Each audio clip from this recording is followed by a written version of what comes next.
नमस्कार यूटीवी खबर को स्वागत। प्रथमे मुख्य खबर। गंजाम जिले में गोटे दिन में 29 जन कोरोना पॉजिटिव चिन्हट, 23 जन सुस्थ, जड़े मृत। आक्रांत संख्या 20,725 और मृत्यु संख्या 223 रे पहुंचला। जिले में कोरोना आक्रांत संख्या ह्रास पाउथिले जारी रही कटकणा। अमानिया पुलिस पक्षरु जरिमाना आदाय।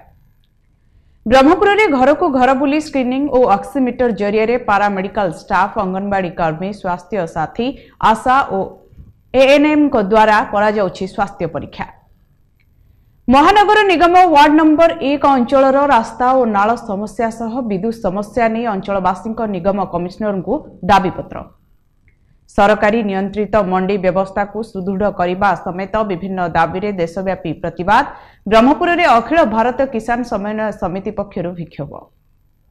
एवं भाविनीपुर बहु पुरातन राधाकांत मठर समस्या नहीं अंचलवासी ब्रह्मपुर उपजिलापाल को दाबीपत्र।